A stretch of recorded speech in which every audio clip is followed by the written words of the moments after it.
Welcome, everyone. This is episode 3 of Anu with You, our brand new Anu podcast. We are here with a special guest today. I am your host, Roei Eisenberg, founder and executive director of Anu. I love saying I'm a host. What a new position that I made this week. And we are here with Jessica, our campaign manager, and with Jonathan, who you all know as PoliticalJew. He does have a name, he does have a face. You get to see it because of Anu. So Yes. you're welcome. Um, Today we're going to talk about current events in Israel, in the US. We're going to talk about why PoliticalJew has been such a staunch ally for us since back in our signature gathering days. And also a really frank and important conversation about layered identities and what brings us to the table and how our different lived experiences, including within those layers, informs us and motivates us to do this incredible, thankless, and literally unpaid work for the Jewish people. So thank you, Jess. Thank you, Jonathan, for joining us. I do want to start with a moment to recognize that the horrific and historic wildfires in Jerusalem and in Israel have really turned the situation upside down. I think there's a moment of it's very like Jewish and a fochu in it because the hostage families did ask people not to celebrate Independence Day, and then actual fires canceled Independence Day celebrations. And so if no one else is listening, it does seem like Hashem is. Very So biblical, yeah.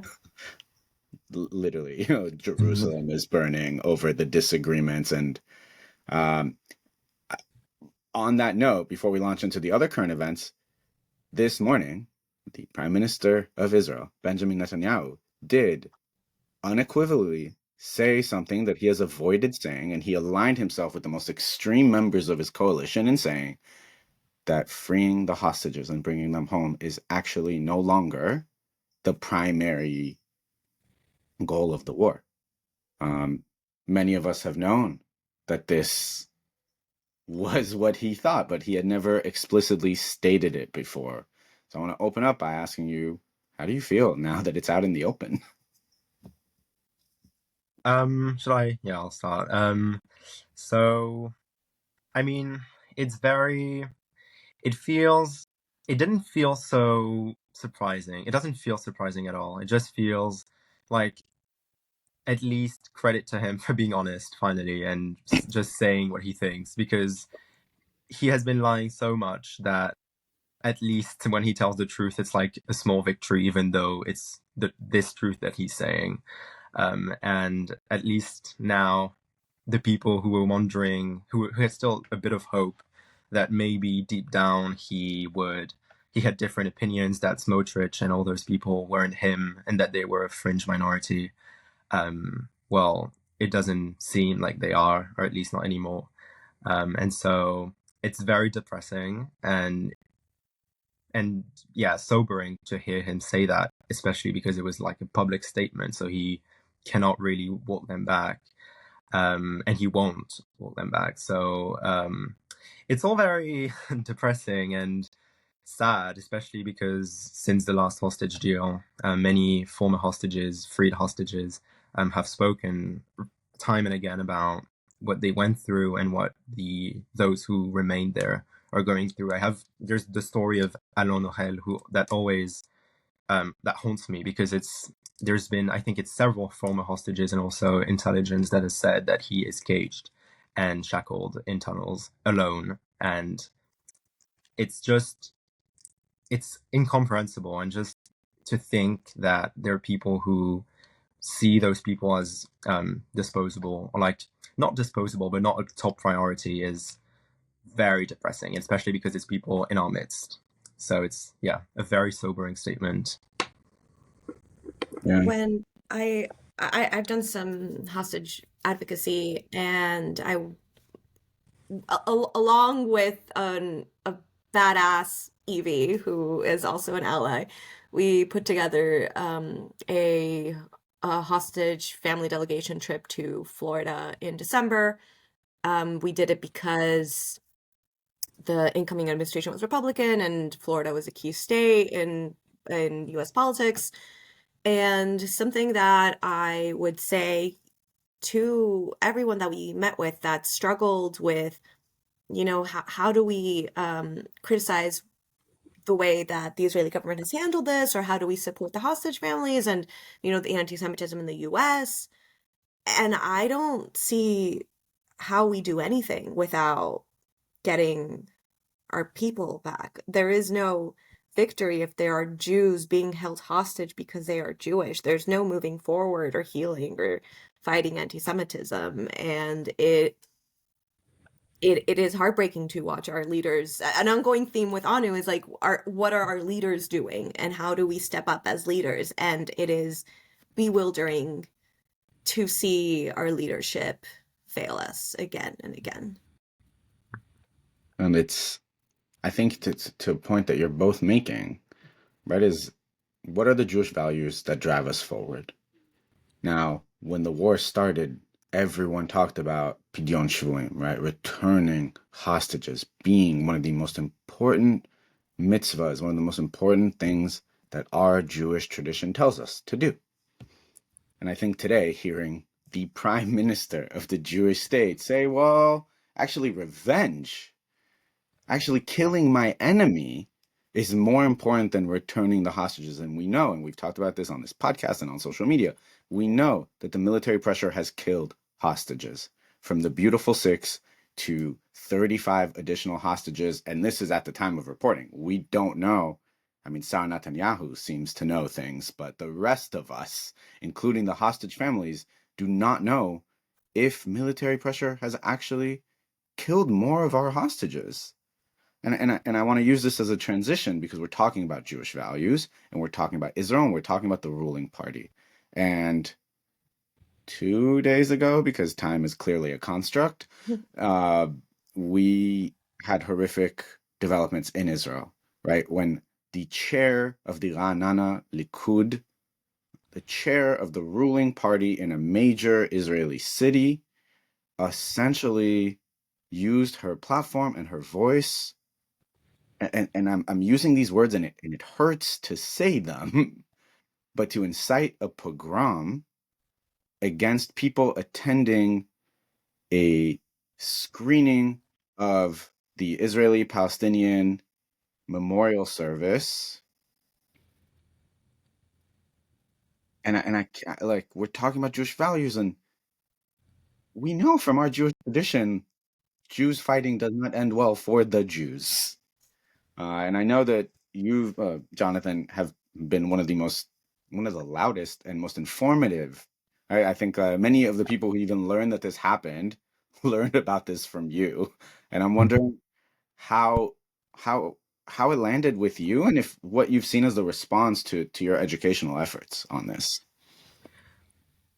So I saw the original videos like immediately after, because I saw them on my Twitter feed, and I thought originally I saw just the video without context. I just saw the video of people storming a synagogue and that's it. And for a split second, I thought to myself, in which American city did this happen? Like, which synagogue? Like, I thought this was something that had happened in the diaspora. I thought this was anti-Semitism. I thought people had stormed. Like, I thought this was an attack. And because I thought to myself, it didn't even like appear to me that Jews could ever storm a synagogue, whatever use of the synagogue is being made. Like, it's a synagogue. Like, a synagogue is holy. And so and then I saw the first like actual messaging and like reporting about it, and I saw it was in Ra'anana, and I was like, what? Like, I was at a loss for words, and I still am. I was thinking to myself, who would ever do something like that?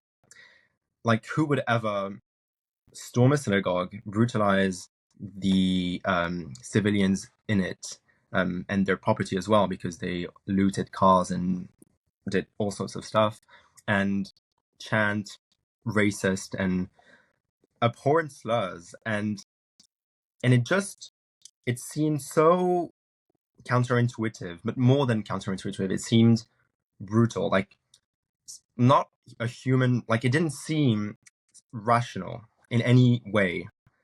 And even since October 7th, many Israelis have been very resentful, and understandably so. And but even with that in mind, the idea of anyone storming a synagogue and insulting and cursing at its occupants is absurd. And so I immediately posted about it because I was wondering how we would react, especially as diaspora Jews, to a synagogue in Israel being stormed by Jews to attack other Jews, mostly other Jews. And so that's why I immediately posted about it, because it was just baffling to me that this would ever happen. I knew there was a lot of political violence, probably more than at any time before. But like, still, the idea of, I don't know, storming a synagogue is crazy, and remains crazy to me. And the fact that the Likud woman who you mentioned, the Likud leader, she's still in place, and she hasn't been reprimanded, or at least not officially so. There haven't been any, or like a handful of condemnations from the Likud. I don't know of any, but maybe there have been like a handful, but at least definitely not from its leaders. And it's all a very confusing situation. It's not like when they attack protesters, you you get the words, like you know what to say, because it's not that it's okay, but it's things that happen as a result of political violence. But when Jews storm synagogues, it's unconscionable. So that's really how I reacted, and how I still react. Like, it's still very difficult to understand how that would ever happen. Yeah, it's how far has the dehumanization gone that it has reached our own communities, that there is infighting within our people. What do we need to be reminded of? I've barely seen other people address this, and I want to give some background on the organization that was holding the screening, because I was fortunate enough to attend an event of theirs here in Los Angeles just barely a month ago. The Parent Circle is a amazing organization doing very difficult work both outside and within themselves. They bring bereaved Palestinian parents and bereaved Israeli parents together and just hold space for their grief. And they, at this event that I was at, they mentioned that they had been banned from other spaces in Israel where they were usually welcome after October 7th.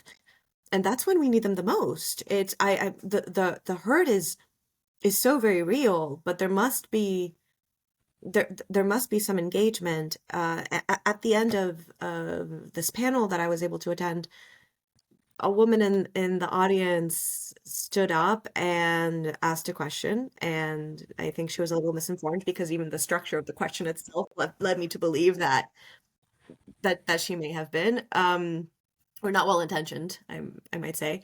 But she said, how do you even go about doing this work without addressing the power difference between the Palestinian people and the Israeli government? And everyone was a little bit shocked to hear this, because we've just been sitting here for an hour listening to grief. And the response from the families was, we can't do this work of humanizing each other if we're bringing in that kind of structure. Like, this is about listening to each other's grief. It's not about power structures. And the reason I also kind of think she was intentioned is because you're talking about a government and people, and she was talking about the Palestinian people in Gaza, not the government in Gaza. And any government has more power than people. So I have some questions about her intentions. However, that response from the parents on stage at the moment, that I believe is key. It's we need to be addressing each other's grief to be addressing each other's humanity. Very much. And I think, to take us back to the fires, right? When anything happens in Israel, there's these preconceived biases. And the fires had just started, and my feed was already flooded with AI generated images of Palestinians in Kafia lighting the fires. And a day later, it seems that is not at all what happened. There's this thing called climate change, and there are these things called irresponsible hikers and tourists. And as we know from, right, we're sitting, Jess and I are sitting in Los Angeles.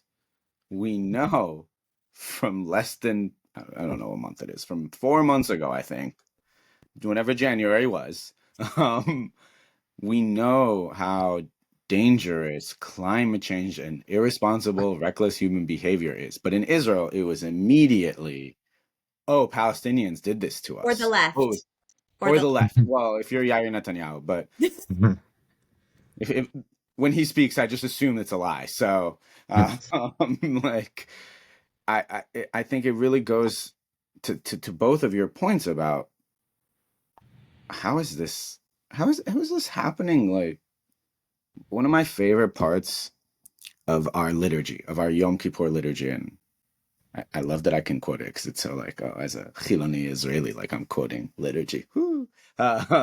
Jewish learning, it's beautiful. Um, says, only in haste did I find all men untrustworthy. Right? That's something that we apologize for on Yom Kippur as a collective, that we rush to judgment. And yet these preconceived notions, and Jonathan, like you, I don't know if you saw Jess and I's face when you were like, oh, I thought this happened to the diaspora. And I was like, oh God, I guess I didn't, like, my brain, like my brain kind of went there, but then because of the amount of political violence in Israel over the last few years, like I don't know, I like kind of my brain did go there faster than it should have. Because we've seen, right? Like when I honestly can't even remember what triggered this, but at some point in the last 2 years, a mob tried to attack Arab students in Tel Aviv University, or I'm trying to remember where it was, where they like tried to go into their dorms. And I can't even remember what the inciting event was. But something happened and they just decided that these non-Jews were at fault. And an actual mob went and they had to, like, police had to come in and how sad that this is happening in the Jewish state. We're all so concerned with how the Jewish state is perceived, but one of the things that seems to not be crossing our leadership's minds are, well, we we can't control Israel's image if Israel is burning its own image to the ground.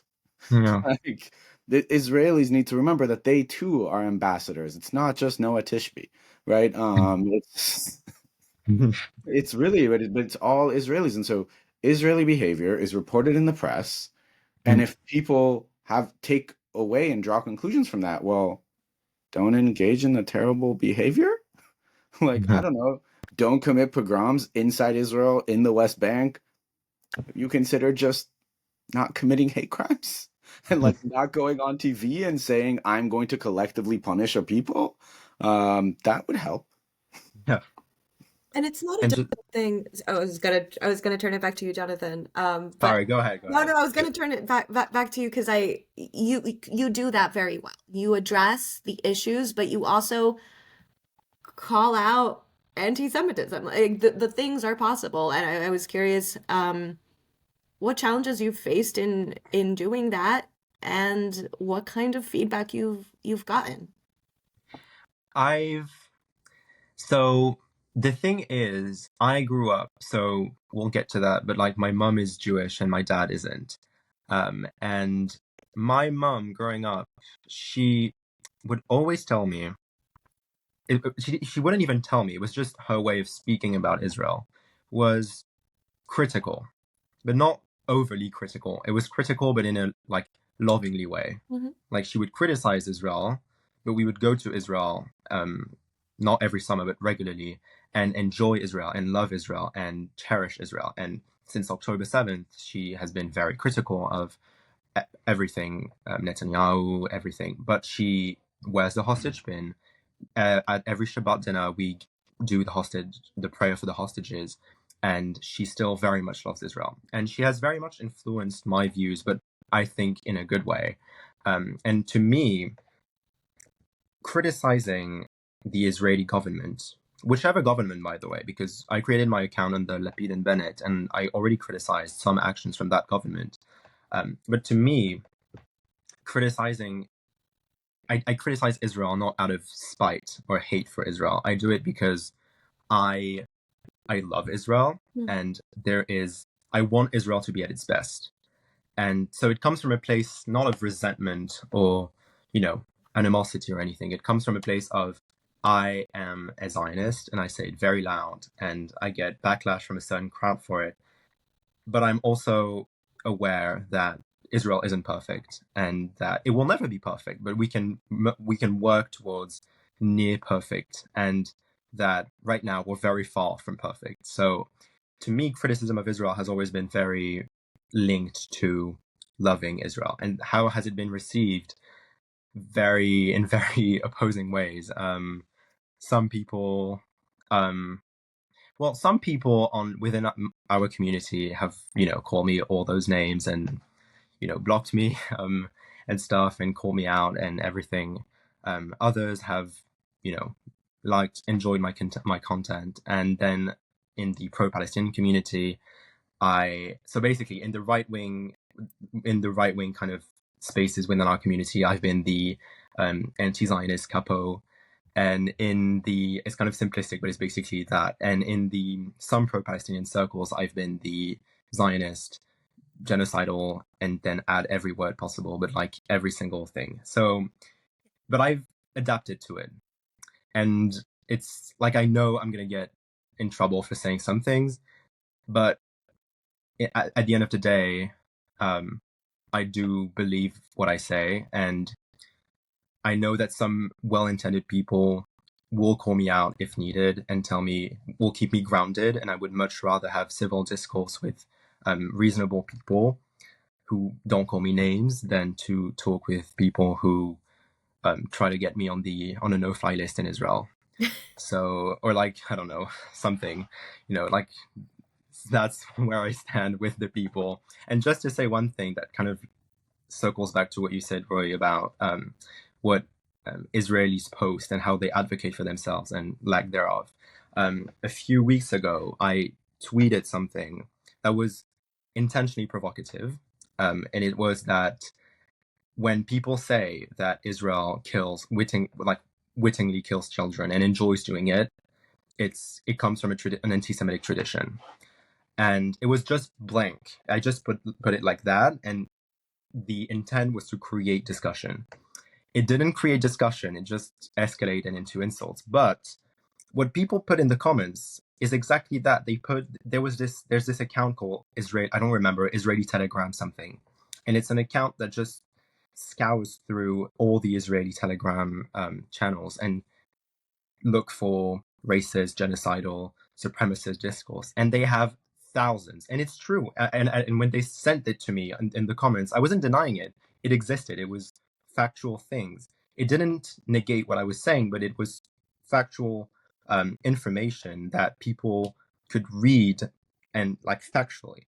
And it's very difficult to respond to because it's, again, factual. So it's proof, it's evidence, it's hard, solid evidence, and we see it ourselves too. I mean, a few weeks ago, there was a trend on TikTok, Israeli TikTok, where it was Israeli children, teens, calling their parents and joking about donating to children in Gaza and filming the reactions of their parents, and the parents being outraged. And, and then in the comments, people from the West were saying, see, they're completely blind to suffering. And it's true. It's not true the way they interpret it, as in all Israelis are, bloodthirsty, but it's true in and of itself. And that's why it's such a huge issue, is they expect their ambassadors. So, I mean, all the people that we know from Israel who advocate for Israel, some of them quite well, but then they don't do it themselves. And they just destroy the work that so many people are trying to do for the sake of being proud and nationalist, and it's very, very troubling. Yeah, I think I have this issue because I was born and raised in Israel, and I'm still very connected to what's happening in Israel. The only tweets I really read at this point are on my curated Israel feed because Twitter is, we used to joke about it being a hell site, but it actually is the hell site now. And so I'm still very connected. I'm the podcasts I listen to are all in Hebrew. They're mostly analyzing these trends. I listen to some niche podcasts about Israeli media and Bibi's trial. And I think apart from a 3-minute segment on channel 13, Israelis have not been exposed to what's happening in Gaza. They have no idea. They actually have no idea. And it's really frustrating because you almost can't blame them for their defensive response when you tell them, oh my God, but the children of Gaza are starving, because they don't see it. What they hear is Bibi and Smotrich and all these saying they're fine. Look at their villas. Look at the pools.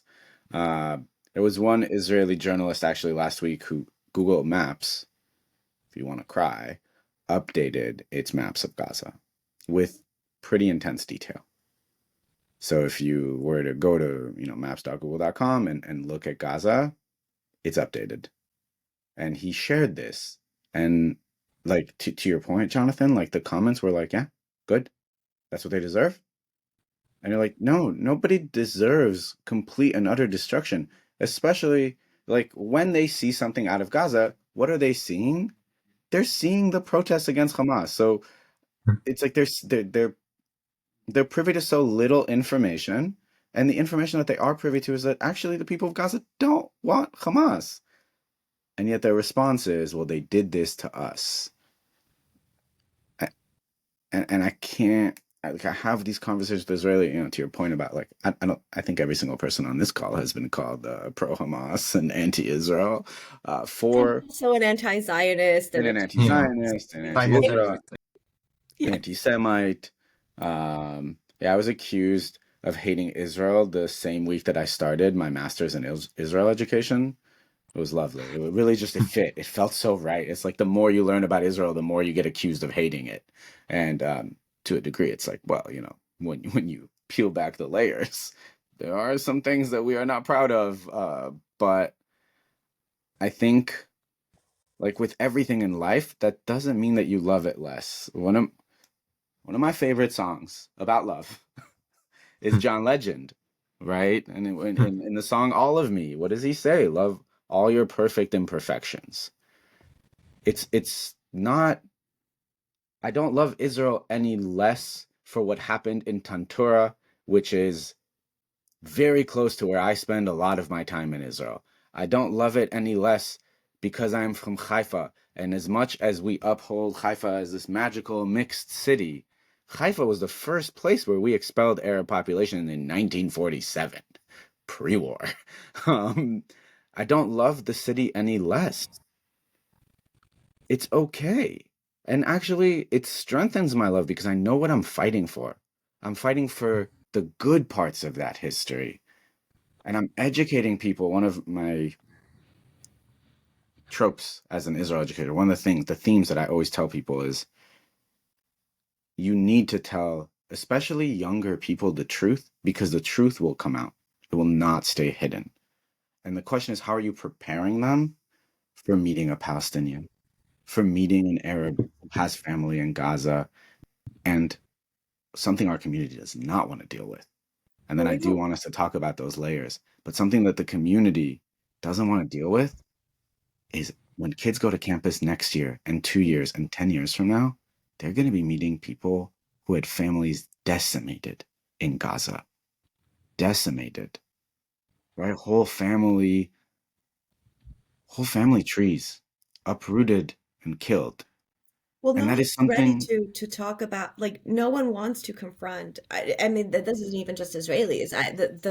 The nature of the world right now is that, and you see it on the left and you see it on the right. If there is a differing point of view, it's not even something that that disagrees with you, but I'll say like a little thing about me. My dad is a political activist and had to leave Colombia, and the current president called him a Nazi and an Israeli criminal, and we had to leave because, well, I was already here, but my parents had to leave because of anti-Semitism. And that is a left-wing populist president who said these things. And I was at a party maybe a couple months ago, and someone brought up Venezuela, or maybe I brought up Venezuela, I don't know. Might have been me. Might have been me. And because I have family there, and I said, like, yeah, they're, not doing so great. And this woman, I remember it so vividly because she was eating, but she's like, Sharper Gordon, is it because of Trump? I was like, no, actually, it's not because of Trump. And the second I said that, she looked at me like I was the worst thing in the room because because I had said something not positive about Trump, but something true that she couldn't use for herself. And that's just what we're doing. Like we do not it's not even disagreeing things. Like the suffering in Gaza does not say that what happened on October 7th was horrible and that bombs should not be raining down on Israel. It doesn't say that. It's a yes and situation, but we have completely closed ourselves off to seeing anything else that's not in front of us. One of my favorite lines of poetry, actually, from an American poet is from Clint Smith. And he has these back and forths about these poems in which he's responding to himself from different perspectives. And one of the lines says, "What is more human than seeing yourself in another?" And I think about that so much because I feel like there are fewer humans around me every day because they don't want to see the humanity of the other. Like they're reverting evolutionarily to a previous stage of evolution, right? Because they're unable to see that. And I think this is a great transition, right? To talk about the layers and how we got here. And I guess we'll flip our script and close with how you found out about Anu and why you support us. But we'll start by talking about those layers because our lived experiences and our identities and the different parts of who we are, they're such an important component of our journey and of like you're building upon the layers. There's this great book. Oh no, and I can't remember it, but it's from an American author, Mishner, and he has a 1,200-page book about in which he weaves an archaeological dig in Israel, and he has the timeline of all the like generations that are connected to it, and it's all about how the layers build, right? The layers build, and there's so many different layers to Judaism and to the Jewish experience, and I can speak of my own because I grew up in Israel in a labor family, very Zionist family, because my grandparents literally helped build the state. Some of them were before a state. My grandma has she has a license for a bicycle from the Mandate government, from the British government. It's incredible. And so we were very like secular, Israeli, liberal, vote labor, and then we moved to America. And all of a sudden you're like a minority for the first time in your life, which is just a crazy experience. Like I grew up in the majority Jewish state. I grew up in the Zionist dream. And then I moved and I was a minority for the first time in my life. Like I actually got to have the Jewish experience, right? The historical Jewish experience. But that's what we were for so long, right? We were the minority. And it was crazy. And I'm in Los Angeles, right? Like it's like little Israel over here, 700,000 Jews, but still a minority. And it hardened me and it hardened my perspective. And I'm not going to say I would like turned fully right so much as like I was like it's very like was libertarian almost, or I was like socially liberal, but when anybody brought up Israel, it was like Israel's right. Like Israel's right. I was a campus fellow for CAMERA, for the Committee for Accuracy in Middle Eastern Reporting in America. People always find that a shocking fact given what I do today. But at the time I wanted to protect Israel, and I was everyone's like target whenever Israel did anything. It was like, hey, Roei, why did you guys bomb that? Hey, Roei, why did you guys do this? And I'm like, I don't know. What do you want me to do about this? Like, dial up Ariel Sharon and be like, hey, can I get the battle plans for next Tuesday so that I'm better prepared for my 7th grade class? Uh, and it hardened me. And on campus, I was like much more of a right winger than anyone assumes. And it wasn't until I moved back to Israel and I went to grad school and studied diplomacy. And my classmate was the mayor of Fachem, and I met Muslims from around the world, and I met Israeli Arabs who were Muslim and Christian, and we had difficult conversations. And then I had friends serve in reserve duty in the settlements and tell me how other Jews treated them, which was, I like never in my mind thought that the religious Jew would attack a non-religious Jew who is literally standing outside of his settlement, right? Guarding him. And they'd be stealing their equipment and calling them all sorts of horrific names. And it shifted all of my perspectives. And in my journey, part of what happened is then I just realized I was also more American than Israeli, partly because I couldn't believe what the hell these Israelis were doing. and I came back and it was like now I'm in this like jumble, like layer upon layer of like I'm American, I'm Israeli. And I have these perspectives and I'm trying to bridge these gaps. And I think, Jonathan, what you do so well, and I remember when you jumped on the live and I was like, wait, you're British? Because I am not. Not insult me. sorry. British accent. Um, You're right. I'm sorry. In this moment in time, nobody wants to be called British, even the British. But it was this moment. I was like, wait, but you understand us so well. Like you understand the American Jewish experience so well, and you actually understand Israeli politics so much better than I would say even most Israelis. And it was this like revealing moment on the live where I was like, wait, I need to. Oh my God, hold on, let me reprocess because this was not who I was expecting to see on the screen.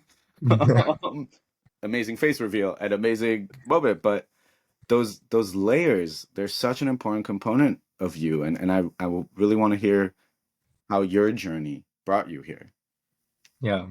So, as I said earlier, my mom is Jewish, my dad isn't. So my dad is, it's complicated, but he's mainly Armenian, of Armenian descent. And so when I got to university, one of my friends, it's a good friend, I forgive him, it was a objectively good joke. When I told him I was Jewish and Armenian, he said, wow, so double genocide. And so it was funny in the moment because the character is like funny, but it's also true. And it also, I guess, did help define how, like, not only the genocide, but like also the histories. And so the Jewish side of my family is Ashkenazi Jewish, from mainly Poland and Lithuania, I guess it would be today. And they moved west to France during the pogroms, in the late stages of the pogroms.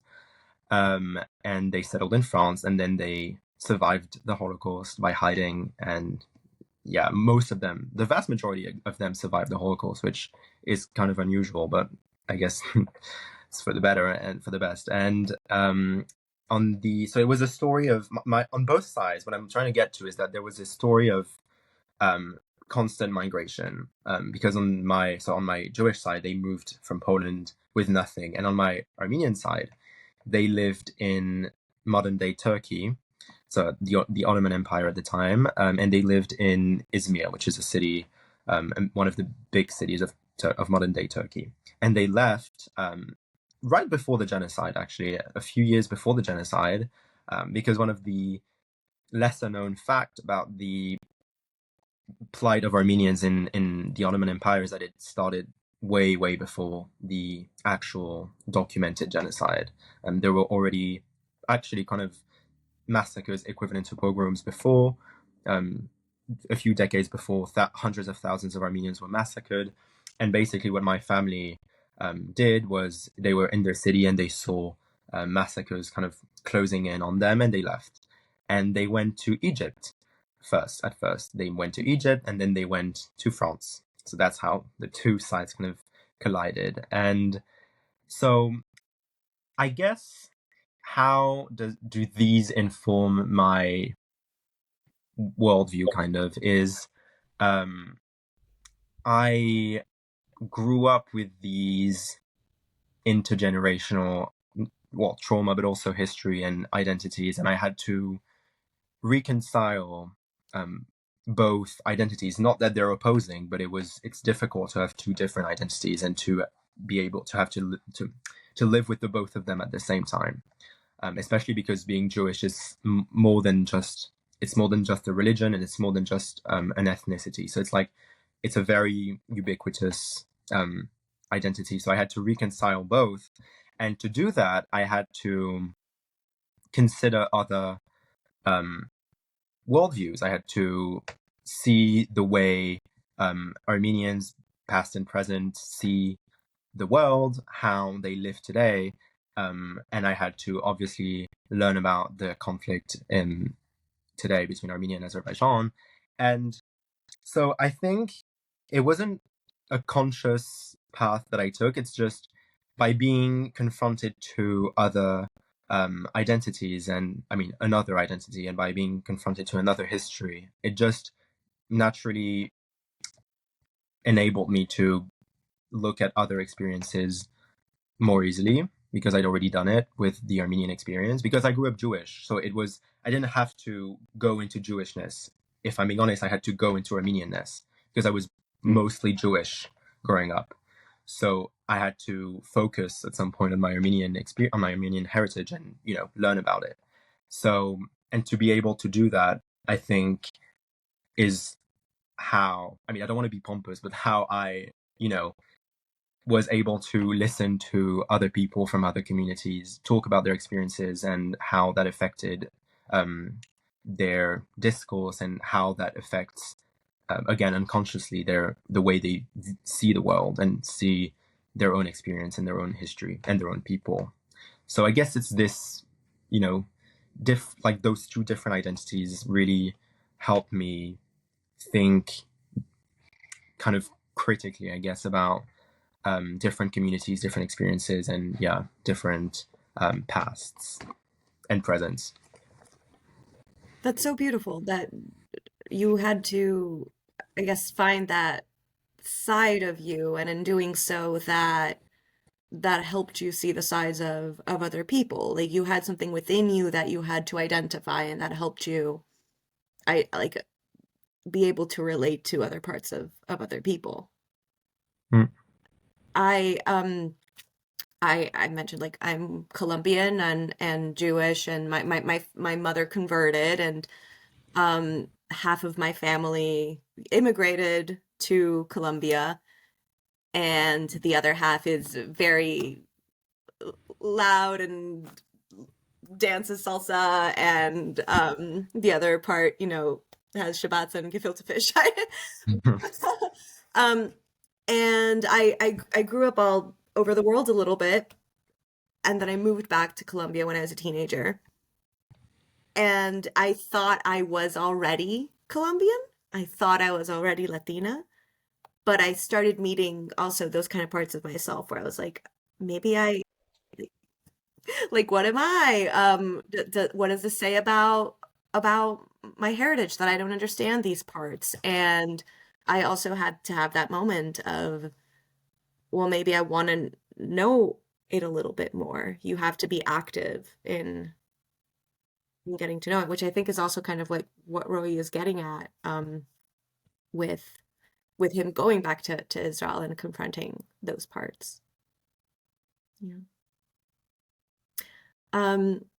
To close out a little bit, because we don't want to have you here forever, because you are a different. This is a wonderful conversation. Yeah, this is wonderful.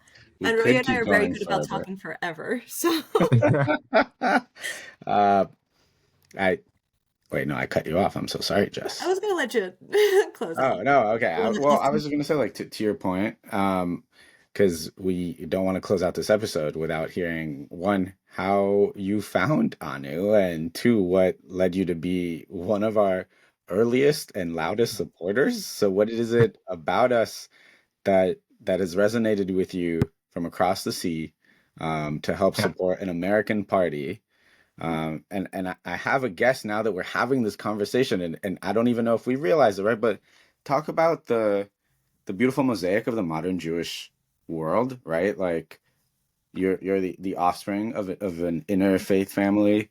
Um, Jess is a product of almost an interfaith family, but a converted, so a fully Jewish family, right? And then I'm in an interfaith relationship, and I'm raising, well, maybe not interfaith because you would need a second faith, but uh, um, an interracial, or I guess a mixed family. Let's make it just easier. I'm raising a beautiful, as I keep calling him, a little brisket bow, my little Chinese Jew of a son. And and I don't even know if we realize this, but I'm so curious if you saw that in us or if something completely else brought you to us. So how did I come to? Because I didn't even know about the World Zionist Congress, what, like 6 months ago. I mean, I did know, but I didn't know there were elections. And so how did I hear about it? I heard about it because one of the members of Anu, also the earliest member, Vi, who was on the slate, we are friends, and I don't remember how it started, but I think she sent me something about Anu, or I saw her resharing something about Anu, and I got interested, and I wanted to see, because me and Vi, we align mostly on issues and Israel and, political issues at large. And so I wanted to see what it was about, and I guess once again we did align, and so I saw what clicked was that I was very frustrated with the state of the Jewish leadership, starting with the Israeli government, but also with, I mean, as a French Jew originally, I've been very, very, very angry at the leadership in my country. And I mean, I was very frustrated with the big voices, with many of the big voices within our community. And so when I saw the message that Anu wanted to advance, which was a message of change, a message of hope, but not blind hope, but hope as a verb, as people always say. And I thought to myself that I wanted to be a part of this however I could, and because I also have a very large American audience. Most of my followers are Americans, American Jews mainly, and so and many of them concurred with me, because over the months I've criticized a lot what I've seen from some Jewish leaders, and of course the Israeli government, and it resonated with many people. And I had many people tell me that they felt the same, and that they felt very politically secluded, and like they didn't feel like any Jewish body in any sort was reflecting their values fully. And so I thought to myself I would raise awareness, first of all, about the WZC election, and and then I just thought, I might as well throw my weight however I can behind Anu, because it perfectly aligns with my message in general. So yeah, that's how I came to it. The values of Anu aligned with mine, and or I aligned with the values of Anu. So I just, threw my weight behind. We appreciate it. We've been very grateful for the support. Our Instagram metrics are very grateful for the support as well. Not that I'm checking them occasionally. Uh, but no, really, you were one of our earliest and our staunchest ally, and we're so grateful for your support. I'm trying to think. It's like, this is a podcast. Aren't we supposed to have like recurring segments? Should I have like a last question we usually ask? Oh, Uh, well, maybe we should have a first recurring question. a first recurring question. I'm honored. Wait. This is good, right? Because this was a mostly positive conversation, but not the most positive conversation. So can we in the most Anu of ways, ask you what in this moment gives you hope for our community. What gives me hope is the people who are in Israel, but outside of Israel as well, making their voices heard. And, for example, voting in the election, in the WZC election, but also new groups of Jews, of young Jews, but also of Jews of all age, of all backgrounds, everywhere, just coming to terms with their, like, grasping their own views and reclaiming kind of their power as individuals and making their voices heard and making noise. And just being, the other day I made a story where I said that in order to be politically efficient, you have to be insufferable. And so maybe not too insufferable, but you do have to be loud. You have to be loud, and you have to be insufferable. You have to be everywhere. Otherwise, no one's going to hear you. And I think many people are understanding that and are trying to be insufferable and be heard. And the other day, last week, it was in the UK, but it reflects the general trend. There were 36 major Jewish leaders who published an op-ed on the main Jewish paper in the UK, calling for a hostage deal, criticizing the Israeli government, and basically breaking from the main representative body in the UK in terms of Israel policy. And they got all sorts of reactions. They got backlash. I think they're being threatened with being suspended by the Jewish body, like the Board of Deputies in the UK. They got all sorts of reactions, but they also got very good reactions, and they made a lot of noise within the community, and it created a discourse. And it was difficult, and they're getting backlash, and I'm sure they're getting tons of like insult and hate. I think Beta has already tried to get them revoked, and from Israel. So, all these things, but it created discourse. It had people talking about it, and people are still talking about it. Yesterday, the chief rabbi of the UK published an op-ed. He disagreed with them, but he did so, first of all, civilly, and secondly, even if he disagrees, it shows how much it created discourse, and that's exactly what we need. Even if we don't agree, even if, we may even vehemently disagree, people reclaiming their power and creating discourse and creating change is so important, especially as our community goes through what it's going through. So that's what's giving me hope. It's the people. I love that. Beautiful. I thought you were going to say that Anu was insufferable. No. To be insufferable, and Anu's insufferable, which is why I like you. No. I will be loud, but when I say insufferable, it's again to create reactions. It's to be provocative. Be a little insufferable. So you're loud, but in a good way, in a very good way.